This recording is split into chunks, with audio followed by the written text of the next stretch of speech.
Donc, je vous informe que toute la séance aujourd'hui sera enregistrée pour ensuite être rendue disponible pour rediffusion sur la plateforme YouTube. On va vous envoyer les informations un petit peu plus tard cette semaine. Donc, le webinaire se déroulera comme suit.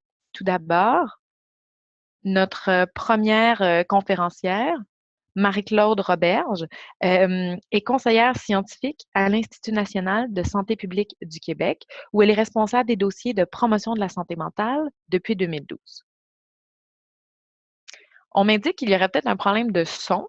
Est-ce que dans la petite boîte conversée, si vous nous entendez, vous pourriez nous l'indiquer, ou si jamais vous avez de la difficulté à nous entendre, simplement nous l'indiquer également.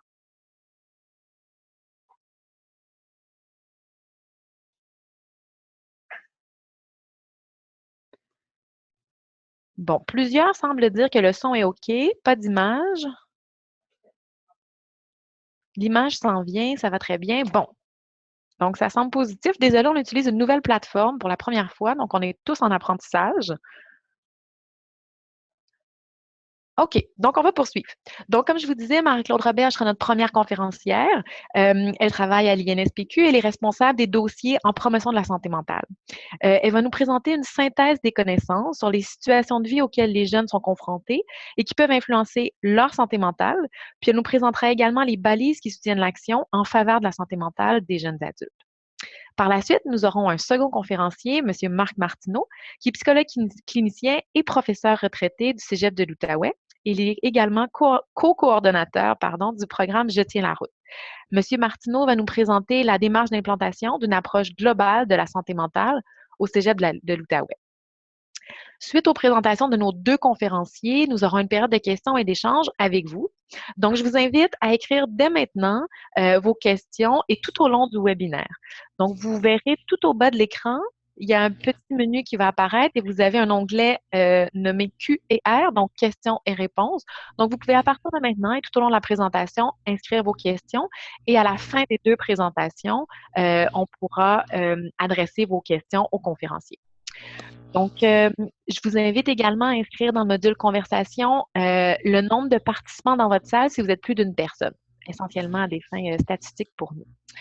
Donc, vous pouvez aussi, vous trouverez aussi la présentation de la séance à télécharger dans le module conversation. Probablement pas, excusez-moi, de cette information-là, probablement pas juste en raison du nouveau module qu'on utilise aujourd'hui. Donc, vous devriez tous voir la présentation affichée et on vous l'enverra par la suite par courriel. Donc, sans plus tarder, je cède la parole à notre conférencière, Mme Marie-Claude Roberge. Bonjour. Alors, deux logiques complémentaires existent pour agir sur l'état de santé mentale. Dans une première logique, on vise à réduire l'apparition et l'impact des troubles mentaux, souvent par une approche plus individuelle où on va soutenir les individus ou les groupes à gérer leurs symptômes, à modifier les comportements à risque et avoir un meilleur accès aux services pour agir rapidement et prévenir les récidives. Et une autre logique qui vise plus à améliorer les conditions qui produisent la santé. C'est une approche populationnelle où les actions vont être plus autour des environnements et des politiques, accroître aussi les capacités des individus et des communautés. C'est dans cette logique-là que les travaux que je présente aujourd'hui s'inscrivent. D'abord, je vais commencer par les balises pour promouvoir, pour favoriser, pour promouvoir la santé mentale. 4 balises sont importantes. Dans un premier temps, distinguer la santé mentale des troubles mentaux. Ensuite, adopter une approche positive du développement des individus et des milieux de vie. Reconnaître aussi l'importance des déterminants sociaux de la santé mentale et finalement considérer la santé mentale dans une logique de parcours de vie. Distinguer la santé mentale des troubles mentaux. Quand on regarde la définition qui est celle de l'OMS ou de l'Agence de santé publique du Canada, cette définition souligne la nature multidimensionnelle de la santé mentale et le fait que la santé mentale va au-delà de l'absence de maladie. Donc, elle positionne distinctement la santé mentale et le trouble mental sur 2 axes. Ce sont 2 concepts distincts, mais corrélés. Donc, d'un côté, l'horizontale ici, on retrouve l'axe trouble, absence de trouble mental qui trace le degré d'incapacité et de détresse associé à des symptômes caractérisés.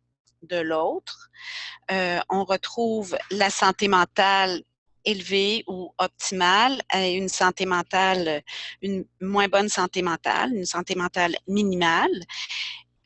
Ce modèle où là, la santé mentale résulte de l'interaction dynamique entre les individus, leur milieu de vie et le contexte social plus large. Ce modèle à deux axes illustre que la présence d'un trouble peut être compatible avec une bonne santé mentale et qu'une santé mentale minimale n'est pas synonyme de troubles mentaux.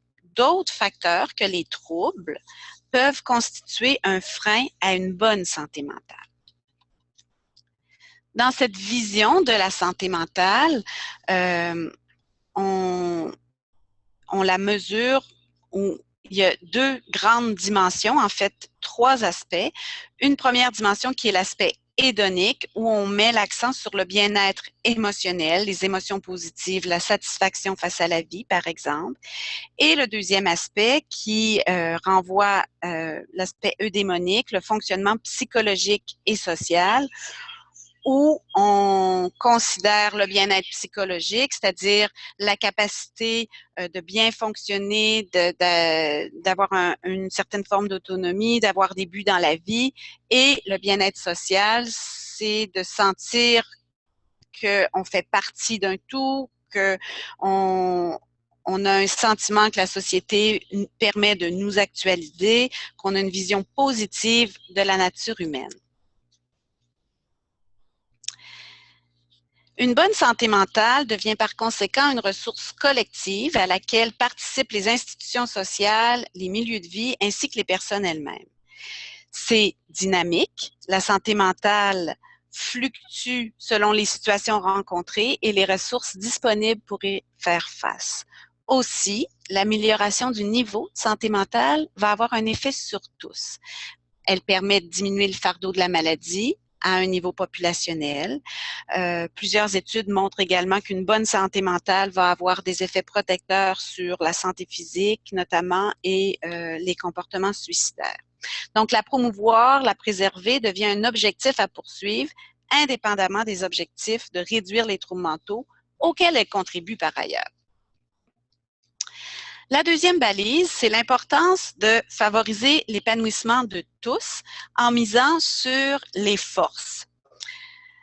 C'est-à-dire le fait d'accorder une importance accrue aux actions qui visent le renforcement des capacités plutôt que de chercher uniquement à contrer les problèmes. Dans cet esprit, la promotion de la santé mentale va s'inscrire dans le cadre plus large de la promotion de la santé mentale, où elle vise à rendre les gens, les communautés capables de maximiser leur bien-être. Elle va cibler l'ensemble de la population à partir des stratégies de la Charte d'Ottawa qui sont nommées ici. La promotion joue donc un rôle majeur pour tous. Ça aura un effet sur la santé mentale elle-même en agissant sur les conditions favorables au bien-être émotionnel, psychologique et social des individus. Et ça va avoir un effet sur la maladie en prévenant ou en retardant l'apparition de certains troubles, en atténuant les symptômes et en améliorant la qualité de vie des personnes qui vivent avec un trouble mental.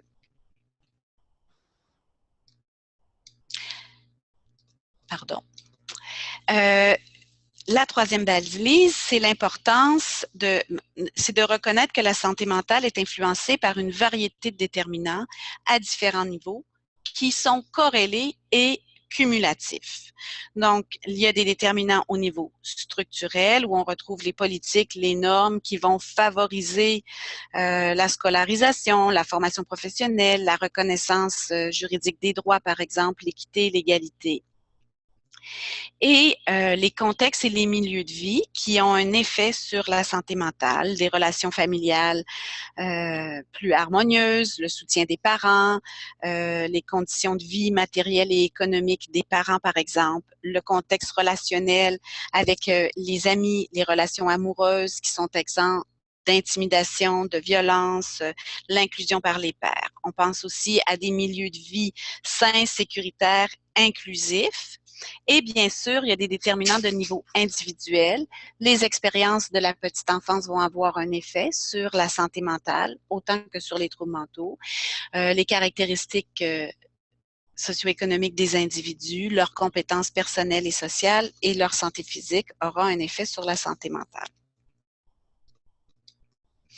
Les déterminants sont inégalement distribués. Il y a un gradient socio-économique de la santé mentale, c'est-à-dire que certains sous-groupes de la population sont plus à risque d'avoir une mauvaise santé mentale à raison d'une plus grande exposition à des conditions sociales et économiques défavorables. La réduction des inégalités en matière de santé mentale dans toute la population pour réduire le gradient doit alors porter sur les déterminants de niveau sociétal, structurel. Leur présence a un énorme impact sur les possibilités qui permettent aux gens de choisir leur propre voie dans la vie. Les actions qui visent à accroître les ressources matérielles et sociales dans les milieux de vie n'auront pas le même effet sur l'ensemble du gradient. Par contre, elles vont contribuer à réduire l'exposition de certains groupes aux facteurs de risque et de protection, et même pour certains, de réduire les conséquences de la maladie. Les déterminants sont interreliés, ce qui nous dit qu'ils ne peuvent être considérés indépendamment les uns des autres. C'est leur interaction complexe tout au long de la vie qui va influencer la santé mentale.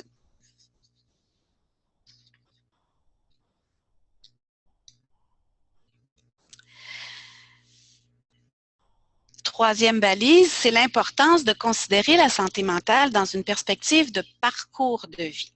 En fait, il y aurait trois types d'effets de l'exposition à certains déterminants.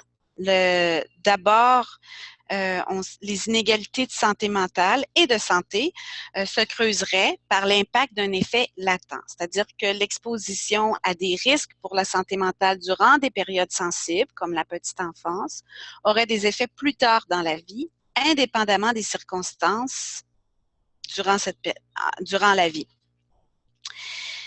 Les inégalités de santé se développeraient aussi suite à un effet cumulatif des conditions de vie adverses, peu importe le moment. Donc, on reconnaît l'importance de la récurrence et de la co-occurrence des événements et des circonstances sur le développement humain tout au long de la vie et la nécessité d'agir sur ceux-ci à toutes les étapes du développement des individus pour atténuer les effets.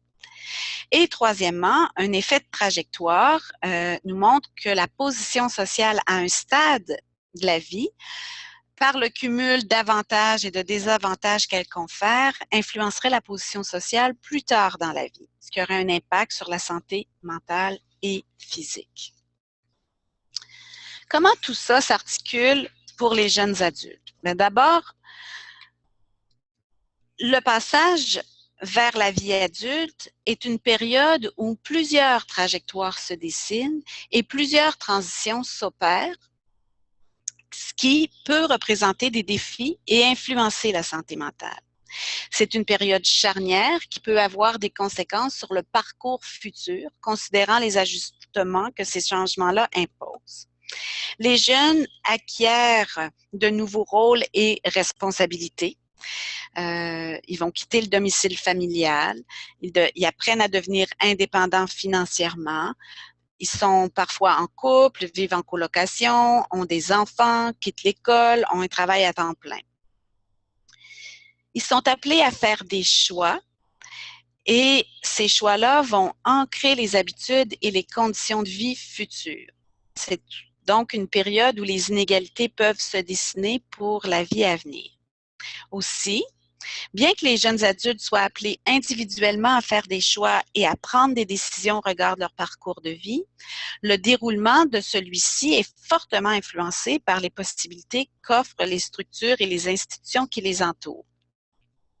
C'est une période où le statut social se définit, où il y a un transfert des avantages aussi d'une génération à l'autre.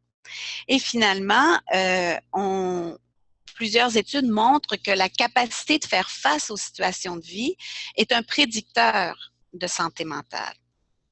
C'est donc important de comprendre cette période, de s'attarder aux situations vécues et aux possibilités offertes à travers les trajectoires et les transitions qui y sont associées. La trajectoire vers l'autonomie. L'entrée dans la vie adulte est associée à une plus grande autonomie, soit la capacité à adopter des règles de conduite et d'en assumer les conséquences, et une distance graduelle par rapport à la famille d'origine. La famille demeure néanmoins une source de soutien affectif et instrumental majeure. Cependant, les caractéristiques des familles, le revenu des parents par exemple, la présence de conflits, la qualité de la relation parent-enfant va influencer le type et l'ampleur du soutien ou des ressources offertes. Aussi, la création de nouveaux réseaux peut donner accès à un ensemble de ressources, informations, soutiens, conseils, qui, selon leur étendue et leur qualité, sont autant de possibilités ou de contraintes pour la santé et le bien-être des jeunes. C'est à travers ces relations que l'identité se consolide.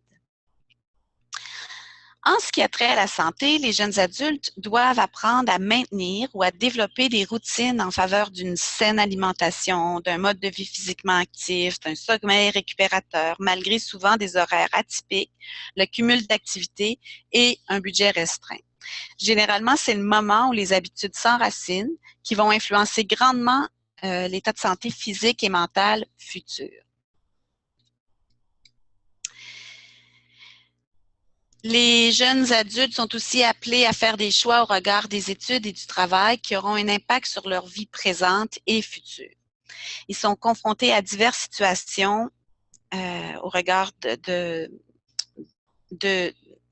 la trajectoire scolaire et professionnelle qui peut s'avérer stressante et affecter la santé mentale.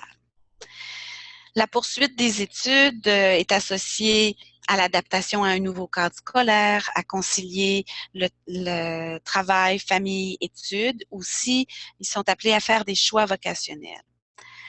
Comme jeunes travailleurs, ils doivent gérer leur capacité d'insertion en emploi qui, elle, est tributaire de leur niveau de qualification.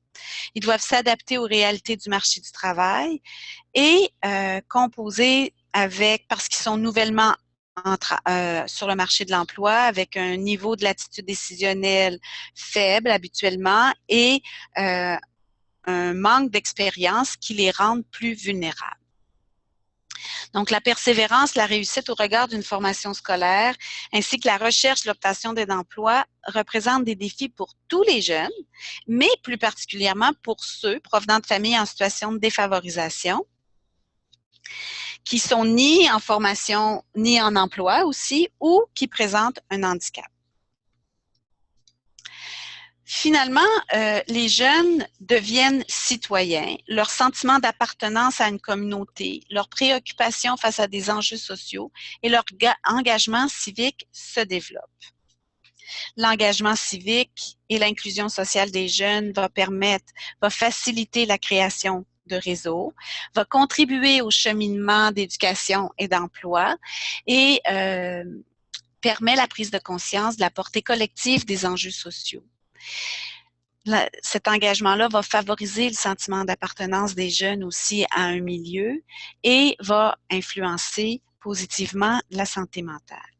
Par contre, les jeunes adultes ne sont pas tous en mesure de s'impliquer dans des activités civiques. Les inégalités dans leur participation résultent des expériences et des conditions antérieures d'engagement, par exemple les modèles familiaux d'engagement, l'expérience d'engagement antérieure dès le primaire et le secondaire, mais également des possibilités variables de participation offertes par les différents milieux de vie durant cette période de transition. Donc, comment promouvoir la santé mentale des jeunes adultes connaissant ces balises et la réalité des jeunes adultes? On comprend que l'amélioration de la santé mentale des jeunes ne peut se limiter aux services d'aide et de soutien psychologique ou encore au développement d'habiletés au regard de leur santé mentale. il importe de mettre en place un ensemble coordonné d'actions qui sont souvent intersectorielles pour cibler l'ensemble des déterminants en utilisant diverses stratégies pour viser aussi l'ensemble des jeunes et considérer leurs besoins variés et leur permettre d'avoir des chances égales face à la vie. Donc, on pense ici à des politiques de soutien aux familles, celles qui appuient la scolarisation, l'insertion en emploi, par exemple, ou des initiatives coordonnées dans les milieux de vie, offertes par des acteurs sensibles aux réalités des jeunes, qui vont permettre de créer des environnements favorables à leur épanouissement, qui vont leur fournir les ressources nécessaires pour faire face aux défis de la vie. L'amélioration de la santé mentale des jeunes doit passer par des actions qui favorisent la capacité de contrôle des jeunes sur leur vie, leur accès à des ressources matérielles et sociales dans leur milieu de vie, leur offrir la possibilité de participer à la vie sociale et économique et les protéger contre la discrimination et la violence. En somme, les jeunes adultes ont des enjeux distincts des autres groupes d'âge auxquels on doit s'attarder. Aussi, il y a une propension à considérer la santé mentale et le bien-être comme un attribut de l'individu. Pourtant, les travaux recensés confirment l'importance de considérer les jeunes dans toutes leurs dimensions, afin d'avoir une vue d'ensemble de leurs besoins, les finances, le logement, la relation avec la famille, la réussite scolaire, le travail et des possibilités variables de leur contexte de vie. La participation active des jeunes dans le développement de politiques, de projets ou de services leur étant destinés semble cruciale. Celle-ci leur confère un grand pouvoir d'action, concourt au développement de leurs compétences personnelles et sociales, va contribuer à leur inclusion sociale et permet une meilleure adéquation des actions qui leur sont offertes. Les approches globales de la santé mentale semblent, dans ce contexte-là, une avenue prometteuse. Et c'est d'ailleurs là où la littérature est la plus abondante, c'est au niveau du développement de telles approches en contexte postsecondaire. Plusieurs milieux postsecondaires, tant au Canada, aux États-Unis, au Royaume-Uni et en Australie notamment, reconnaissent qu'une approche uniquement centrée sur le traitement de ceux qui ont des problèmes n'est pas la façon la plus efficace ni la plus durable pour favoriser la santé mentale. Il importe de s'attarder aux facteurs dans le contexte de vie des étudiants qui constituent un risque à leur santé mentale et de s'assurer également que l'expérience d'apprentissage elle-même ne contribue pas au développement de difficultés chez les jeunes adultes ou affecte négativement leur santé mentale. Il y a plusieurs modèles qui existent. En gros, ces modèles-là visent d'une part la modification du milieu lui-même, en ayant des orientations stratégiques, des politiques bien arrimées, des pratiques qui attestent la préoccupation claire pour la santé mentale des étudiants et du personnel, créer un climat favorable, un climat positif qui affiche une culture positive, des pratiques axées sur les forces des jeunes et le développement de leurs compétences personnelles et sociales, qui va démontrer de l'ouverture envers les jeunes et leur vécu, qui va soutenir aussi l'établissement de relations interpersonnelles et la mise en place de mesures destinées tant aux étudiants qu'au personnel pour accroître leur compréhension des déterminants de la santé mentale. Ces approches-là comprennent aussi des services aux jeunes qui ont des défis d'adaptation. Donc, pas seulement des troubles mentaux, mais vraiment pour s'insérer en milieu postsecondaire. Donc, la capacité du milieu à répondre rapidement aux difficultés vécues par les étudiants, puis aussi la mise en place de mesures pour renforcer leur capacité d'adaptation. Et finalement, des services d'aide aux jeunes en difficulté où l'aide est offerte, accessible et où on met en place des protocoles pour la gestion de crise, par exemple. Donc là, je laisse la parole à Marc qui va vous présenter l'expérience du Cégep de l'Outaouais dans la mise en application d'une telle approche.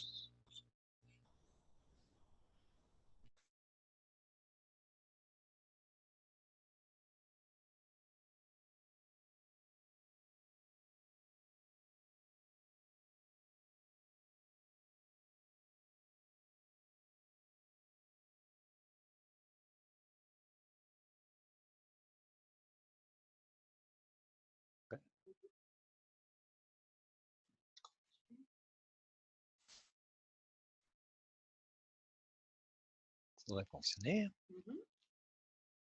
Oui, bonjour. Vous m'entendez?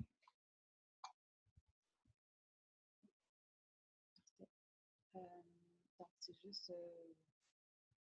Peut-être ici, je pense que c'est ici, plein écran. Ouais.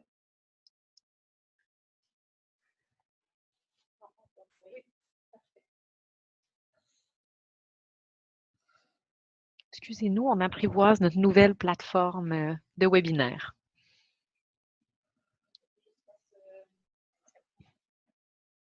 Ici. C'est ça ici. Normalement.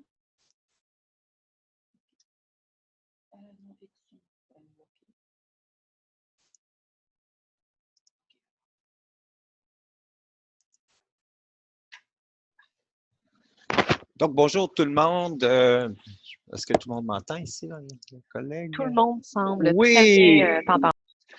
Alors, merci beaucoup, Marie-Claude. Écoute, je vais essayer d'être, non seulement de suivre ce que tu as dit pour pas te contredire, mais d'être aussi éloquent, puis fluide, connaissant, je devrais dire aussi. En fait, je suis ici pour vous présenter. Est-ce qu'on peut aller à la cellule? OK, ça, c'est la première. Donc, je suis ici pour vous présenter la démarche d'implantation du programme Je tiens la route, puis surtout aussi vous faire état des défis que ça peut présenter afin d'introduire et de rallier des gens à la cause de la promotion de la santé mentale et de la santé mentale positive. Dans un cégep, alors qu'on sait que le milieu d'éducation a toujours été un peu résistant des fois à des approches en santé mentale, ça change de plus en plus. Et on constate que dans le monde anglophone, en particulier dans certains pays comme l'Angleterre, l'Australie, puis maintenant le Canada anglais, au niveau postsecondaire, on parle de plus en plus de santé mentale. Donc, on veut poursuivre le bon travail au Québec. En Outaouais, on a développé un programme qui s'appelle Je tiens la route. Donc, c'est un programme qui veut, dans le fond, qui vise, dans le fond, une approche citoyenne en santé mentale. Et je devrais dire que ce programme-là, Je tiens la route, et je vous présente ici les commanditaires parce que il y a des gens qui ont financé certaines de nos actions, à commencer par le gouvernement du Québec, parce que le projet Je tiens la route provient d'une recherche-action, PAREA. Donc, puis il y a une publication aussi reliée à cette démarche-là. Ça prend quelques secondes avant. OK. Donc, je devrais vous dire aussi que ce programme Je tiens la route, c'est la contribution du Cégep d'Outaouais au projet de transition Cégep, qui était piloté par Louise Fournier du Centre de recherche du CHUM. Et Mme Fournier avait regroupé 6 cégeps à un moment donné pour qu'on développe, dans le fond, des stratégies en santé mentale dans le milieu. Et donc, plusieurs cégeps ont développé des choses assez intéressantes. En Outaouais, on a pu aller peut-être un peu plus loin parce qu'on bénéficiait de cette libération de PAREA, mais on a quand même développé avec Mme Fournier, donc on a continué avec cette approche dans le fond de la santé mentale selon un modèle holistique, c'est-à-dire que avec de nouveaux paramètres, hein, des paramètres élargis, tout le monde maintenant peut contribuer à la santé mentale de tous et c'est de moins en moins réservé uniquement aux professionnels de la santé. Ainsi, donc, des employés du cégep, les étudiants eux-mêmes, les directeurs peuvent poser des gestes significatifs, dans le fond, dans le développement positif des jeunes. Et dans cette trajectoire, je vais changer mon... OK. Donc, dans cette trajectoire aussi, on a utilisé un modèle, donc le modèle de Kitson et ses collègues, donc le modèle PARISH, Promoting Action on Research Implementation and Health Services, donc qui est un cadre conceptuel de type écologique, dans le sens que le milieu qui peut être tributaire de certains problèmes de santé mentale, il peut aussi être la solution à plusieurs des problèmes de santé mentale. Il peut être la solution aussi pour faire la promotion, donc faire la meilleure promotion possible auprès des étudiants et des employés. Et donc, c'est un cadre qui utilise beaucoup ou qui confronte, dans le fond, le contexte à des preuves, donc les données probantes qui nous sont fournies par la recherche, et par voie de moyens de facilitation. Et c'est un modèle, dans le fond, qui est en évolution continuelle parce qu'il s'agit d'un contexte qui est en continuelle évolution parce que à partir du moment où le contexte évolue, on essaie d'évaluer les progrès qui sont faits en termes de conditions, dans le fond, qui favorisent la santé mentale et en termes d'atteinte peut-être de certaines actions pour favoriser les déterminants d'une bonne santé mentale. On peut apporter ça au niveau des preuves et c'est un système, dans le fond, qui va s'alimenter de lui-même. Et on a utilisé dans le cadre de cette recherche pour implanter le modèle Je tiens la route au Cégep de l'Outaouais. Ce modèle-ci qui a été développé par Mme Fournier et aussi Florence Desplanches, entre autres. Et donc, c'est l'équipe de l'Université de Montréal en association avec, en collaboration avec l'Institut national de santé publique. Et comme vous voyez, au centre, qui est dans le fond le centre d'intérêt, dans le fond, de toutes ces actions-là, ce sont la série donc c'est une série de déterminants, une série de classes de déterminants qui sont autant structurels, autant reliés au contexte et au milieu de vie, autant individuels, et qui correspondent aux stratégies de la Charte d'Ottawa. Donc, en mettant ça au centre des préoccupations, on tient toujours en tête que chacune de nos actions doit répondre à certaines des préoccupations en santé mentale, à certaines des forces aussi, parce que, comme le mentionnait Marie-Claude, c'est une approche qui est très asset-based, dans le sens qu'on veut aussi renforcer les éléments positifs chez les individus. Donc, on voit ici la démarche qui est en bleu. On va-tu ma flèche? Ouais. Donc, la démarche qui est en bleu. Donc, on voit à partir du précepte que la santé mentale et la réussite scolaire sont interreliés. On a fait une recherche au Cégep de l'Outaouais à cet effet qui démontrait que le rendement académique peut être influencé de façon positive ou négative, même au niveau symptomatologique. Donc, l'étudiant ne doit pas nécessairement vivre une dépression ou un trouble d'anxiété pour voir son rendement académique influencé. D'autre part, il y a des étudiants qui présentent des caractéristiques sociales, individuelles ou structurelles qui leur permet, par exemple, de bien performer malgré la présence de ces symptômes-là. Donc, on va suivre un peu la démarche qui est suggérée ici très rapidement parce que le temps nous manque un peu. Et on a commencé vraiment cette démarche-là par une évaluation du milieu. C'était la chose la plus importante pour constater les forces qui étaient déjà en place au cégep pour pouvoir possiblement les bonifier, mieux les coordonner, peut-être moins se dédoubler, puis il y avait peut-être même des vases creux où est-ce qu'on pensait qu'une direction s'occupait d'un tel service alors qu'elle s'en occupait pas.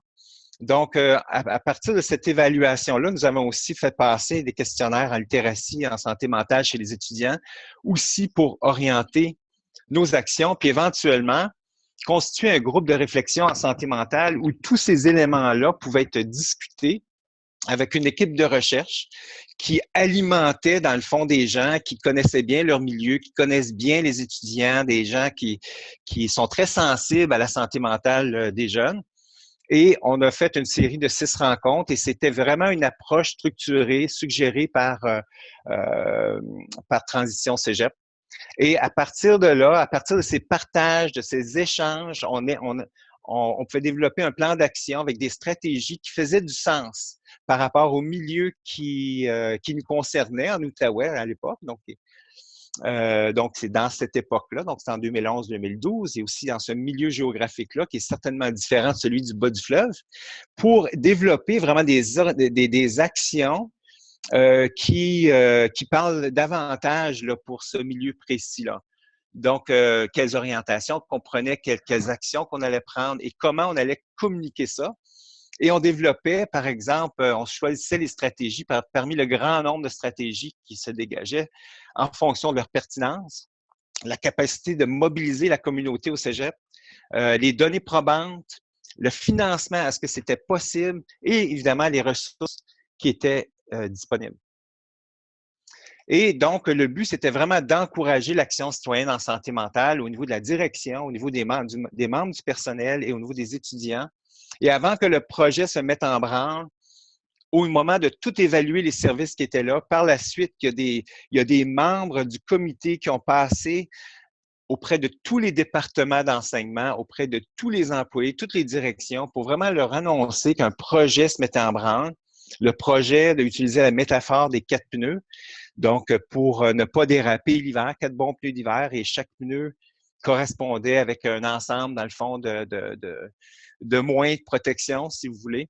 Et aussi, la DAEC et donc la direction des affaires étudiantes et la direction des études étaient partie prenante de ça. Pour nous, c'était très important que les gens qui s'occupent de Je tiens la route ne soient pas des membres, par exemple, des affaires étudiantes ou de la direction des études, mais qui étaient, par exemple, des professeurs, des employés, pour vraiment montrer que c'était un mouvement qui partait de son centre. Et au centre de ça, mais l'engagement étudiant. Et les étudiants qui forment un comité, ils développent des stratégies eux-mêmes qui prennent partie prenante pour la santé mentale de la communauté. Et à travers tout ça, il y a des stratégies qui sont développées. Et les adultes, les employés qui sont là, les professeurs sont là pour les supporter. Donc, Je tiens la route en est à sa 5e année actuellement. Et on a fait un genre d'évaluation, toujours en se fiant sur ce modèle-là. Donc, des éléments de contenu, est-ce qu'ils ont été bien rendus? Est-ce que la facilitation pour nourrir le contexte, est-ce qu'elle a bien répondu aux attentes? Et le contexte lui-même, est-ce qu'il a bien évolué? Et évidemment, donc, des éléments de contenu étaient bonifiés par l'expérience parce qu'on avait des vidéos. Au final, il y a des vidéos, il y a des expériences, il y a des choses qui ont marché, qui n'ont pas marché. Il y a des gens qui se sont impliqués d'une certaine façon, et qui ont été très positives, qui étaient inattendues, et on a gardé ça. Donc, on continue de bonifier les éléments de contenu.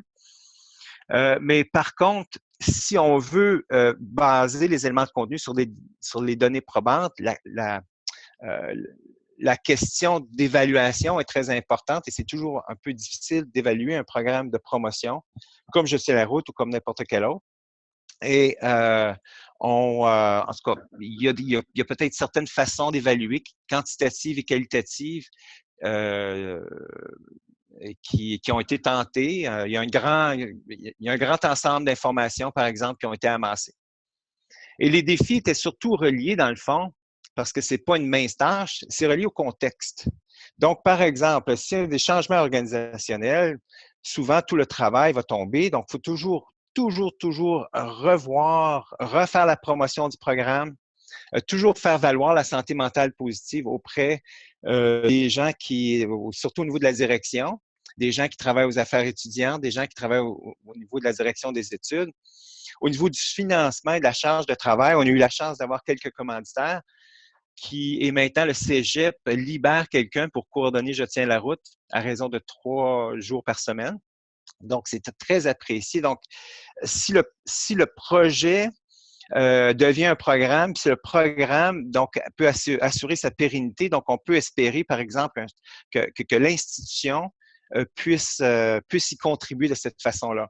Il y a des événements particuliers qui peuvent être difficiles quand on implante un programme comme celui-là. Au cégep, à l'époque, il y a eu un meurtre derrière le cégep. Il y a eu la grève étudiante. Il y a eu des problèmes aussi par la suite au niveau des grèves du personnel. Donc, ça a été très difficile, dans le fond, d'articuler des actions à travers tout ça. Et finalement, l'éducation à la santé mentale, qui a toujours été, dans le fond, un peu un problème parce que la plupart des gens dans les milieux, surtout les milieux postsecondaires, vont dire que le stress fait partie de la vie, le stress fait partie du développement, mais qu'est-ce qui est sain, qu'est-ce qui est pas sain? Au moins d'en parler, ça peut être extrêmement intéressant. Et on constate qu'avec le temps, le milieu change peu à peu et au moins on parle de ces choses-là. Et on est prêt de plus en plus à penser, à repenser, par exemple, le plan d'apprentissage, le plan d'aide à la réussite, développer des politiques plus précises en santé mentale dans le cégep. Et comme on a vu aujourd'hui une nouvelle qui sort de la Fédération des cégeps qui rapporte qu'il y a une surcharge de ces étudiants-là avec des besoins particuliers. Et peut-être qu'on peut repenser même en communauté, en province,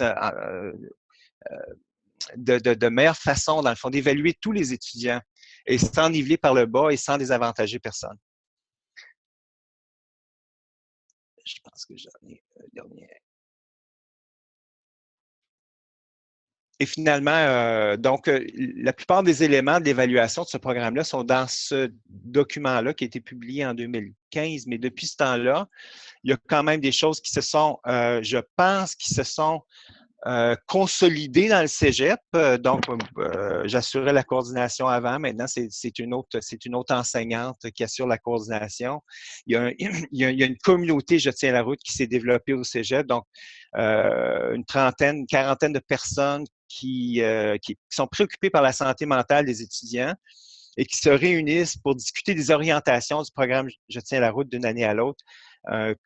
Comité étudiant qui se forme à chaque année, puis ainsi de suite. Et on pourrait prendre vos questions à partir de maintenant. Je pense qu'on l'a fait dans notre temps. Oui, donc, merci beaucoup. Merci Marie-Claude. Merci Marc. C'était très intéressant. Avant qu'on passe à la période de questions, enfin, on va y passer dès maintenant, mais je voudrais juste rectifier les informations que je vous ai données tout à l'heure par rapport à la discussion. Donc, je demanderai aux participants d'inscrire vos questions dans la section « Converser ». Ce pourquoi je vous demande ça, c'est que je me suis aperçue à l'usage que ce n'est pas tout le monde qui a accès à l'onglet « Questions et réponses ». Donc, je vous demanderai d'inscrire vos questions dans l'onglet « Converser » et prenez bien soin de sélectionner. Vous allez voir, il y a une petite bulle bleue. Vous pouvez sélectionner à qui vous envoyez le message et ce serait bien que vous l'envoyiez à tout le monde, en fait, pas uniquement aux conférenciers, pour que tous puissent voir les questions qui nous sont adressées. J'ai reçu une question en privé de la part de M. Chabot. Donc, si c'est possible, M. Chabot, je vous demanderai simplement de réécrire votre question dans la section conversée pour que tout le monde puisse y avoir accès. En attendant les questions, si je peux me permettre, je le fais souvent dans les webinaires, mais j'aurais peut-être une question moi-même, peut-être pour démarrer cette période de questions, qui s'adresserait à la fois à Marc et à Marie-Claude, mais peut-être plus à Marc. Je voulais savoir, dans le cadre du projet Je tiens la route, comment vous avez perçu la compréhension et la réception des gens du cégep quand on parlait de promotion de la santé mentale? Est-ce que les gens avaient tendance à toujours ramener ça à « oui, en fait, ce qu'on fait, c'est qu'on prévient la détresse psychologique ou on prévient les troubles dépressifs, on prévient les troubles anxieux » ou réellement vous aviez l'impression que les gens, tant les étudiants que les professeurs, que les gens de la direction, saisissaient qu'on parlait d'agir en amont des troubles puis de promouvoir quelque chose de positif? Donc, c'était une question que je me posais. Oui. Donc, une question.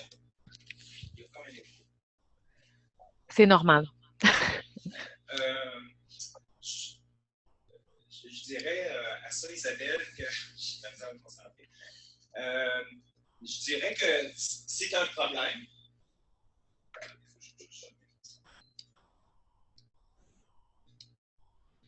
Il semblerait que Marc soit trop loin du micro, okay. On t'entend mal. OK, maintenant, est-ce qu'on m'entend bien? Je crois que oui. OK.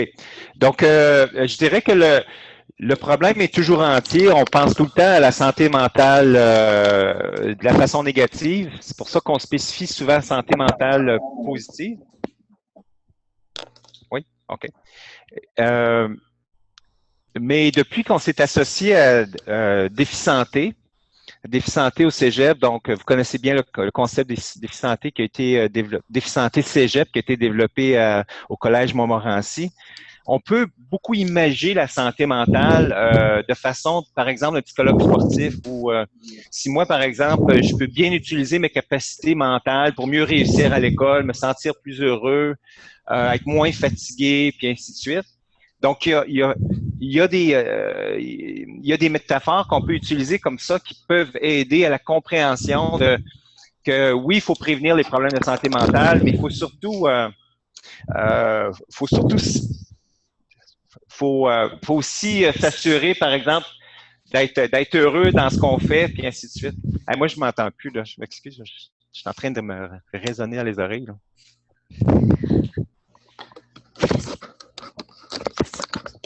Donc, merci, Marc. Il y a plusieurs questions qui nous arrivent. Donc, je commencerai peut-être, si c'est possible, Marc. Je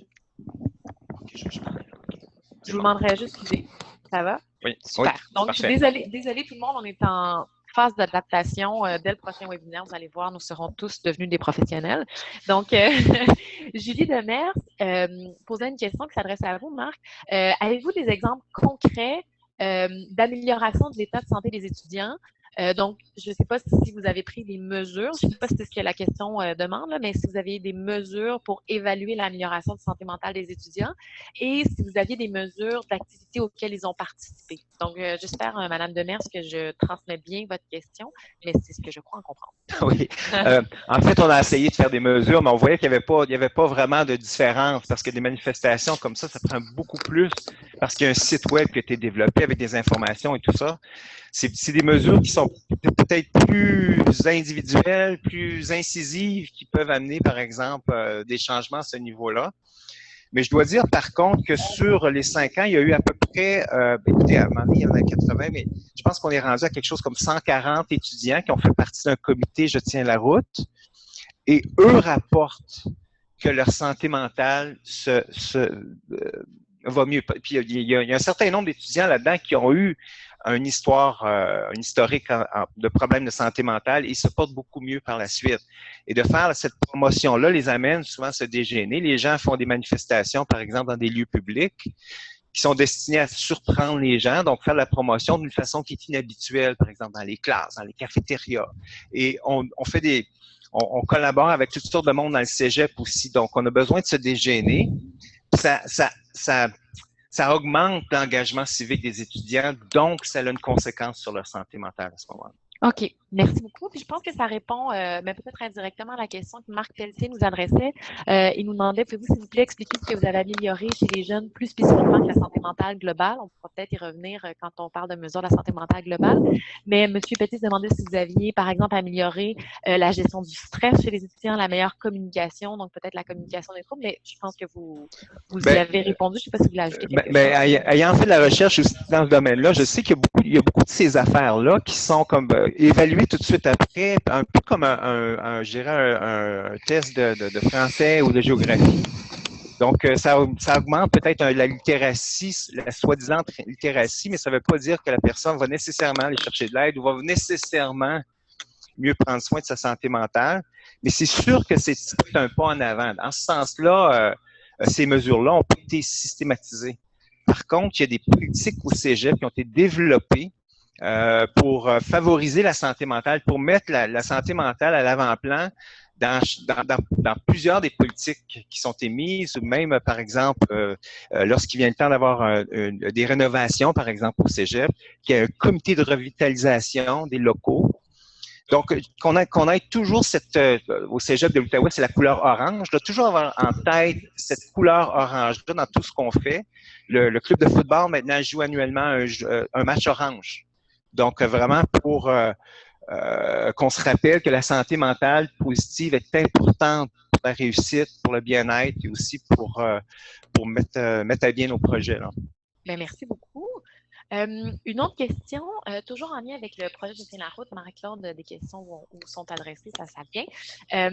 Donc, pour Marc, encore une fois, quelle est l'implication du réseau de la santé dans le projet Je tiens la route? Et s'il y en avait une, s'est-elle maintenue au fil du temps?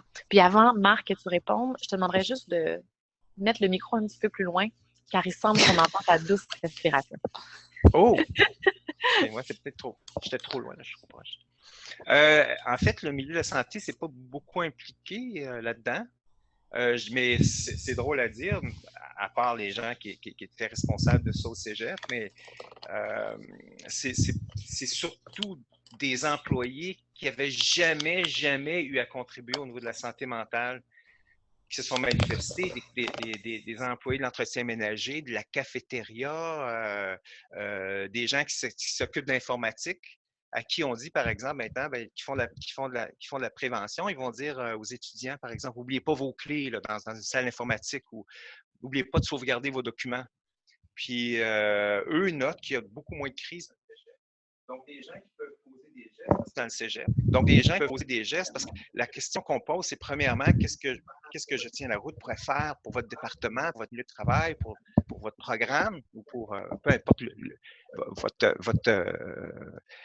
le milieu dans lequel vous travaillez. Et la deuxième question, qu'est-ce que vous pouvez faire pour le programme Je tiens la route? Qu'est-ce que vous pensez faire? Donc, la bibliothèque, maintenant, nous a réservé des lieux en permanence pour faire un display sur la santé mentale positive. Donc, c'est un kiosque permanent dans le cégep. Il y a des gens, par exemple, la cafétéria va nous fournir des oranges maintenant, de façon annuelle pour la journée orange, puis ainsi de suite. Donc, tout le monde apporte un peu sa contribution, puis on essaie de communiquer ça le plus souvent possible sur ICO avec les communications, puis aussi dans la communauté. Donc, ça peut peut-être atteindre le réseau de la santé aussi éventuellement. D'accord. Bien, merci beaucoup. Une question pour Marie-Claude maintenant. Donc, Louis Fournier qui nous pose la question, est-ce qu'il existe beaucoup de programmes démontrés efficaces? Je pense qu'on fait référence au programme de promotion de la santé mentale. Oui. La recension des écrits qu'on a fait se voulait pas une recension pour rechercher des interventions spécifiques, mais plus des champs d'action. Ce qu'on a trouvé, c'est on a regardé les méta-analyses, les revues systématiques, les méta-analyses, 2 méta-analyses, 6 revues systématiques portaient sur des interventions de promotion de la santé mentale. Elles incluaient à la fois des interventions destinées aux plus jeunes et aux jeunes adultes, ce qui pose un problème. Et c'était toutes des interventions de niveau individuel.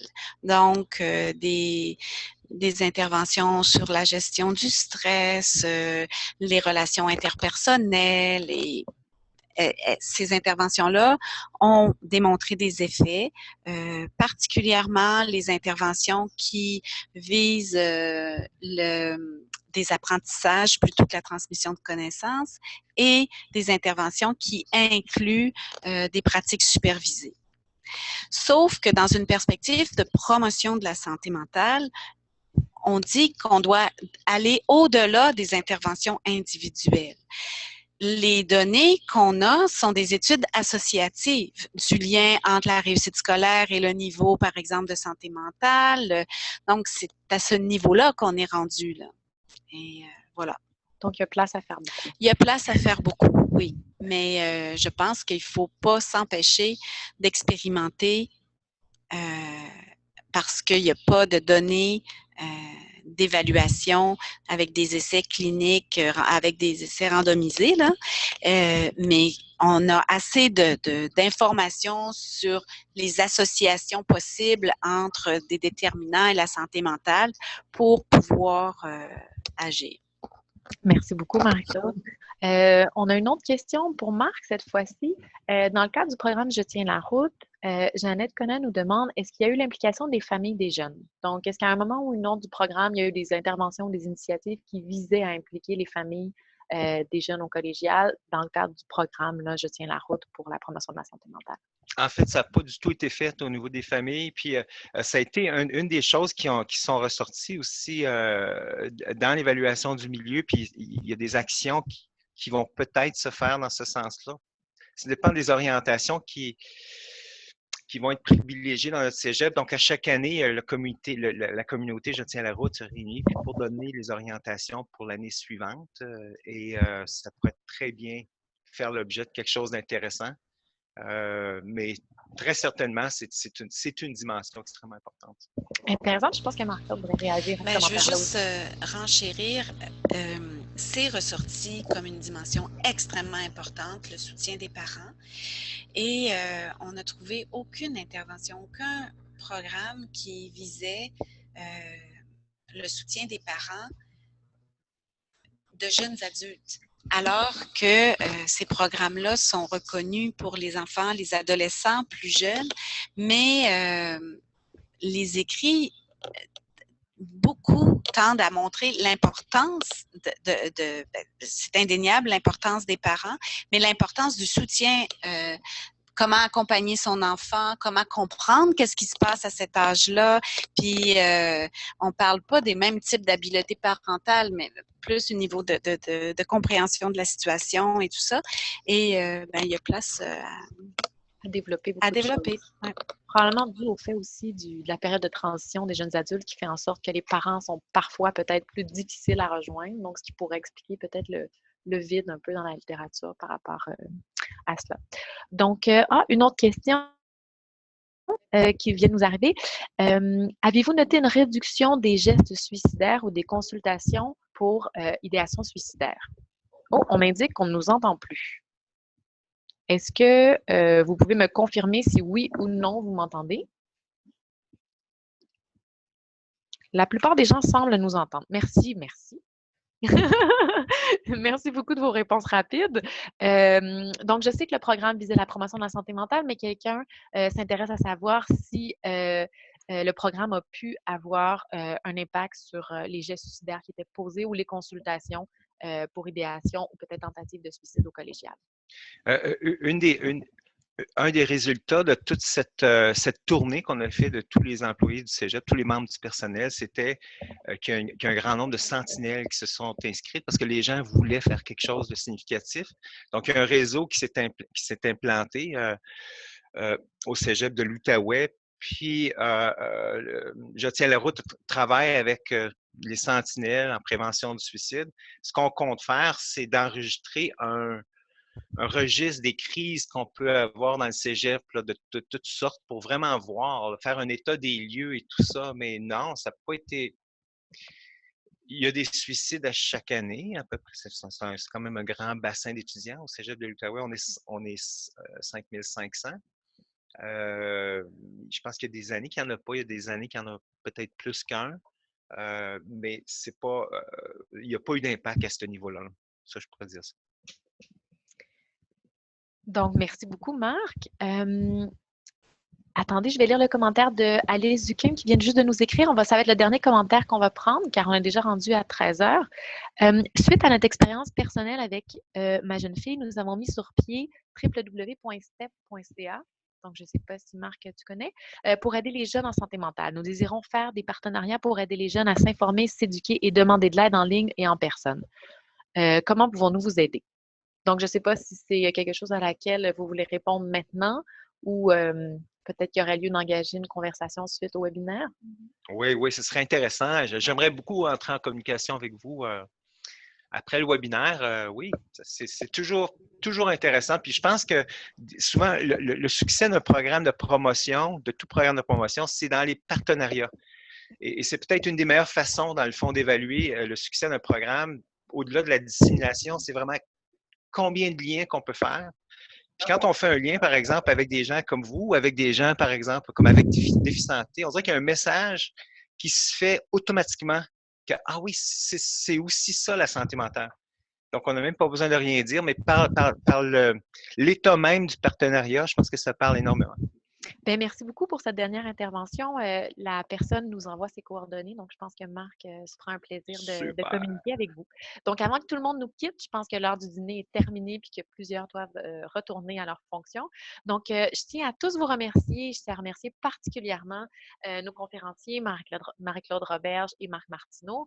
Je voudrais aussi remercier Denise Koubanioudakis, qui est la coordonnatrice du regroupement santé mentale pour toute l'organisation du séminaire. Puis en fait, je veux juste vous informer que vous allez recevoir un courriel dans les prochains jours dans lequel vous allez avoir toute l'information concernant l'accès à l'enregistrement du webinaire d'aujourd'hui et également pour avoir accès à la présentation en format PDF. Puis en fait, merci pour votre patience. Comme je vous disais, c'est une nouvelle plateforme, mais on est en train de s'adapter, de se familiariser. Donc, je vous remercie beaucoup d'avoir participé en grand nombre à cette dégustation de savoir et vous allez recevoir très prochainement les informations pour le prochain webinaire qui aura lieu à la fin mars. Donc, merci à tous, bonne fin de journée et au plaisir de vous revoir.